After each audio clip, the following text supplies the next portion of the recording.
এই আসিফ, তোর কি অবস্থা? তুই আমার নিয়ে কথা বলস, হাতটা দেখছস? এভাবে ফেসবুকে আসিফ আকবরকে প্রকাশ্যে হুমকি দিতে দেখা যায় জনপ্রিয় নায়ক ওমর সানীকে। তুই চাপ নিয়ে কথা বলস, তুই আমার ব্যক্তি জীবন নিয়ে কথা বলস, হ্যাঁ, সংসার নিয়ে কথা বলস। ওই তোর কি অবস্থা? এই আসিফ, তোর কি অবস্থা? তুই আমার নিয়ে কথা বলস।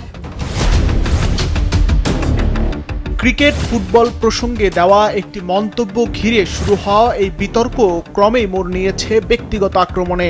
টেলিভিশনের স্টুডিও থেকে সামাজিক যোগাযোগ মাধ্যম সবখানেই ছড়িয়ে পড়েছে এই দুই তারকার দ্বন্দ্ব। ঘটনার সূত্রপাত মূলত আসিফ আকবরের ফুটবলকে কেন্দ্র করে দেওয়া একটি মন্তব্যের পর। আসিফ আকবরের মন্তব্যকে বাফুফে, দৃষ্টিকটু ও অশোভন বলার পর ওমর সানী বলেন, এসব চেয়ারের দোষ। সব দোষ চেয়ারেরই আসে। এরপর বিতর্ক নতুন করে চাঙ্গা হয় একটি পডকাস্ট অনুষ্ঠানে আসিফ আকবরের এক বক্তব্যকে কেন্দ্র করে। উনি তো নিজেই সংসার ঠিক মতো করতে পারছেন বেচারি, তাই না? উনি একজন নারী শাসিত পুরুষ। এই ফেসবুকটা হচ্ছে ওনার বেঁচে থাকার একমাত্র অবলম্বন। ওই লেভেলের কোনো সমালোচক উনি না। ওনার যেটা মনে হয় গাধার মতো বলতে থাকে, সব বিষয়ে কথা বলতে থাকে। ওনারা সমালোচনা করো, গালি দাও, কোনো বিজ্ঞান নেই। এরকম একটা ক্লিবুলিঙ্গের মতো মানুষকে নিয়ে কথা না বলে ভালো। এরপরেই মূলত ফেসবুকে ক্ষোভ প্রকাশ করেন ওমর সানী, এমনকি প্রকাশ্যে হুমকিও দেন। তোর কোনো ব্যক্তিত্ব আছে?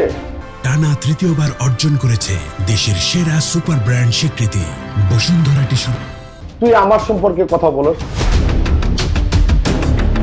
90-এর দশকের জনপ্রিয় নায়ক ওমর সানী ও দেশের আলোচিত সঙ্গীত শিল্পী আসিফ আকবরের সম্পর্ক ছিল সৌহার্দ্যপূর্ণ। তর্ক বিতর্কে সে সম্পর্কে এবার ফাটল ধরেছে। বর্তমানে ওমর সানী ব্যবসায় মনোযোগী, রেস্টুরেন্ট চালু করে সেখানে বেশিরভাগ সময় কাটাচ্ছেন তিনি। অন্যদিকে আসিফ আকবর সাম্প্রতিক সময়ে বাংলাদেশ ক্রিকেট বোর্ডের পরিচালক নির্বাচিত হয়েছেন।